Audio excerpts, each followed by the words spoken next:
So I welcome Tracy Mann from the 1st District of Kansas. Great. Well, Congressman, thank you for doing this tonight. Thank you for being such a champion to continue to raise this issue, which is incredibly important to all of the Midwest, the West Coast, the East Coast, our entire country. Vital, very important. Enjoyed the trip to West Texas the other day, and yeah, you grow more cotton than we do, without a doubt, in Kansas. You know, we mentioned this already. We're more than $30 trillion in debt. We've added almost $6 trillion in the last 2.5 years, mostly in the name of COVID. You know, we spent more money in the name of fighting COVID than we spent to win World War II in inflation-adjusted dollars. Let that sink in.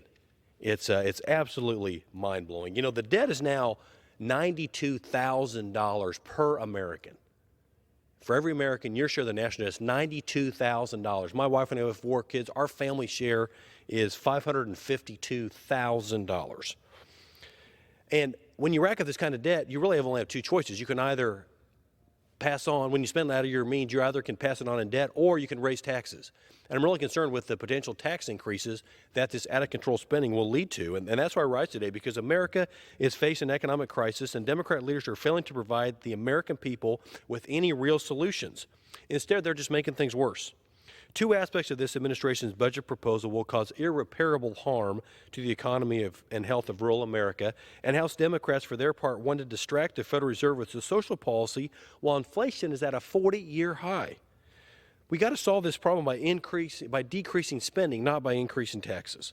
In America today, farmers, ranchers, and ag producers are coping with problems that this administration's caused, like a broken supply chain, rampant inflation, and labor shortages.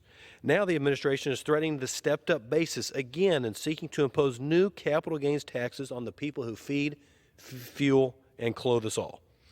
When the assets of family farms transfer to the next generation, the federal government should not jump in and impose taxes on the unrealized gain of these assets to pay for this out-of-control spending. This principle is called the stepped-up basis. It has been long present in the tax code, and President Biden wants to dismantle it to pay for all this spending once again.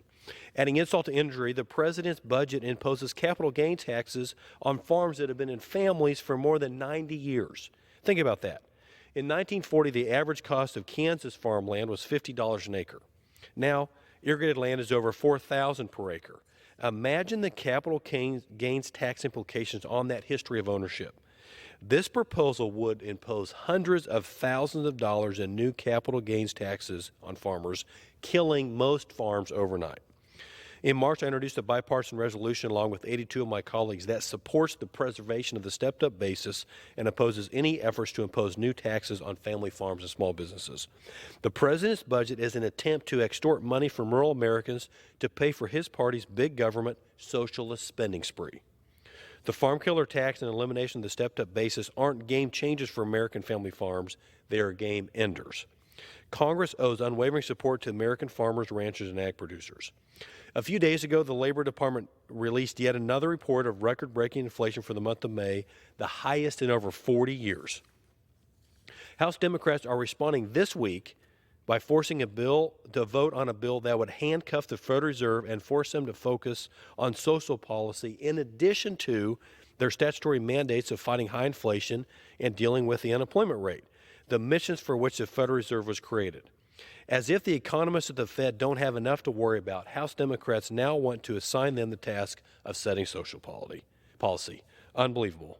President Biden and Washington Democrats are completely out of touch with the American people on this issue of inflation, and they're out of touch with the needs of rural Americans. They need to wake up to the reality and get to work on providing real solutions to the problems that Americans are facing.